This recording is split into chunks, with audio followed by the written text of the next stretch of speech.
ہندوستان کے عظیم ترین مورخ تاریخ نگار سید سلیمان ندوی رحمۃ اللہ علیہ نے مسلمانوں کی اجتماعیت کو بیان کرتے ہوئے فرمایا، اللہ رب العزت نے اہل اسلام کو جو عبادتوں میں اجتماعیت سکھلائی ہے، یہ اجتماعیت گویا کہ مسلمانوں کو زندگی گزارنے کے لیے ایک کلاس ہے، درسگاہ ہے، اس سے مسلمانوں کو اجتماعیت سیکھنے کو ملتی ہے۔ دیکھو نا، نماز کے اندر کیسے سارے لوگ ایک ساتھ کھڑے ہو جاتے ہیں، کوئی کسی کو اپنی جگہ سے ہٹاتا بھی نہیں ہے، کسی کو کوئی پیچھے نہیں دھکیلتا ہے کہ میں تجھے پسند نہیں کرتا ہوں، تو پیچھے چلا جا میرے پاس، کبھی نہیں دیکھا ہوگا آپ نے۔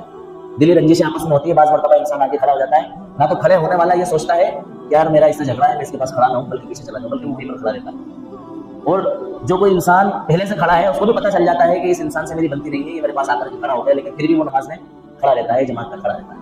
کسی کو فرمایا ایک ہی صف میں کھڑے ہو گئے محمود و ریاض، نہ کوئی بندہ رہا نہ کوئی بندہ نماز، سارے لوگ ایک صف میں سب بستہ ہو گئے، ایک دوسرے سے کسی طرح کی کوئی قدرت نہیں ہے، کوئی نفرت نہیں ہے، کوئی عداوت نہیں ہے، بلکہ یہ سوچتے ہوئے کہ اللہ رب العزت نے ہمیں ایک ساتھ کھڑے ہونے کا نماز کا حکم دیا ہے، سارے کے سارے لوگ ایک امام کے پیچھے ایک مسجد میں ایک صف میں کھڑے ہو کر کے اپنی نماز کو کیا کرنا ہے، ادا کرنا۔ اور اللہ تعالیٰ نے اس اجتماعیت کو بے شمار عبادتوں کے اندر رکھ دیا۔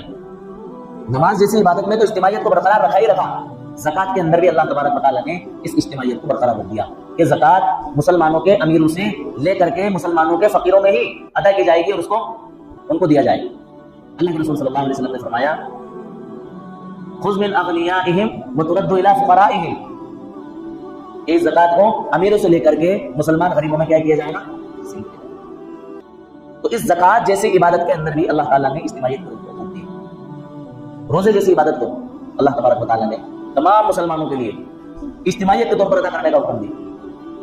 اگر اللہ تعالیٰ چاہتے ہیں تو ہر علاقے کے لوگوں پر الگ الگ مہینے میں روزے فرض فرما دیتے ہیں، یعنی جس جگہ کے رہنے والے لوگوں کو جس مہینے میں روزے رکھنے کی سہولت اور آسانی ہو وہ ان دنوں میں کیا کر لے، روزہ رکھ لیں۔ یہ گرمیوں میں روزہ رکھنا کتنا مشکل ہے، اللہ تعالیٰ چھوڑ دیتے ہیں کہ نہیں، سال کے 12 مہینے میں جب آپ چاہیں، جب آپ کو سہولت ہو آپ اپنے روزے کیا کر لیں، ادا کر لیں۔ سردیوں میں روزے رکھ لیں، بارش میں روزے رکھ لیں، اور جب آپ کو سہولت ہو دنیا میں رہنے والا ہر انسان جب اس کا دل چاہے کیا کر لیں۔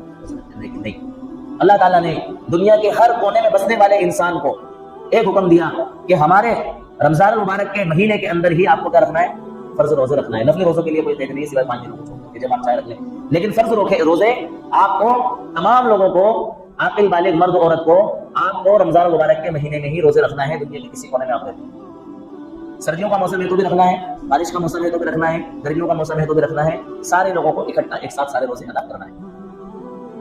اسی اجتماعیت کو اللہ تعالیٰ نے برقرار رکھا۔ اللہ تعالیٰ چاہتے ہیں تو آسانی پیدا فرماتے کہ جس کو جب سہولت ہو کیا کر لے، روزہ رکھ لے، لیکن اللہ تعالیٰ نے اجتماعیت کو برقرار رکھنے کے لیے سارے لوگوں کو ایک ساتھ حکم دیا۔ ایسا ہی آپ حج کی عبادت کو دیکھ لیں، حج کی عبادت میں بھی اللہ تعالیٰ نے اجتماعیت کے روح کو حکم دیا کہ ذی الحجہ کے مہینے میں جو مخصوص 5 ایام ہیں، ان 5 ایام میں ہی تمام دنیا کے مالداروں پر حج فرض ہوتا ہے، اور انہی 5 دنوں کے اندر آپ کو حج کے فریضے کو انجام دینا ہے۔ ان 5 دنوں کے علاوہ آپ چاہیں کہ ہم کسی اور دن میں حج کے لیے چلے جائیں اور حج ادا کرنے نہیں کر سکتے۔ آپ غور کریں کہ کیا ذی الحجہ کے ان 5 دنوں کے علاوہ، یعنی 8 تاریخ، 9 تاریخ، 10 تاریخ، 11 تاریخ اور 12 تاریخ، ان 12 تاریخ کے علاوہ مکہ مکرمہ کے اندر کعبہ موجود نہیں ہے؟ بتائیں ہے یا نہیں ہے؟ ہے۔ صفا مروہ جہاں پر صحیح کرتے ہیں، دوڑ لگاتے ہیں، وہ صفا مروہ موجود نہیں ہے؟ ہے۔ 8 تاریخ کو مینا میں قیام کرتے ہیں، کیا مینا موجود نہیں ہے؟ ہے۔ 9 تاریخ کو عرفہ میں قیام کرتے ہیں، کیا عرفہ موجود نہیں ہے؟ ہے۔ پھر 10 تاریخ کی صبح کو مزدلفہ میں قیام کرتے ہیں، صبح میں، کیا مزدلفہ موجود نہیں ہے؟ ہے۔ پھر اس کے بعد میں جمرات پر کنکری مارتے ہیں، کیا وہ جمرات موجود نہیں ہے؟ یعنی وہ سارے ارکان جو حج کے اندر ادا کیے جاتے ہیں، وہ سارے کے سارے ارکان سال بھر کے لیے موجود ہیں، اگر انسان کرنا چاہے تو کر لے، لیکن اللہ تبارک و تعالیٰ کی طرف سے حکم یہی ہے کہ صرف آپ کو ذی الحجہ کے ان 5 دنوں کے اندر ہی حج کے فریضے کو انجام دینا ہے، آپ دوسرے دنوں کے اندر انجام نہیں دے سکتے۔ اس اجتماعیت کو اللہ تعالیٰ نے برقرار رکھا۔ اگر اللہ تعالیٰ چاہتے تو لوگوں کے لیے آسان ہو جاتا کہ بھائی فلاں ملک کے لوگ فلاں مہینے میں حج کر لیں، فلاں کے جگہ کے رہنے والے لوگ فلاں مہینے میں آ کر کے حج کر لیں۔ اس کا فائدہ یہ ہوتا کہ لوگوں میں بھیڑ بھاڑ بھی نہیں ہوتی، ازدحام بھی نہیں ہوتا، اور آسانی کے ساتھ لوگ سارا فریضہ اپنا انجام دے لیتے۔ لیکن اللہ تعالیٰ نے اجتماعیت کو برقرار رکھنے کے لیے ساری دنیا کے مالداروں کو یہی حکم دیا کہ آپ کو ذی الحجہ کے مہینے میں خاص 5 ایام کے اندر ہی اپنے حج کے فریضے کو کیا کرنا ہے۔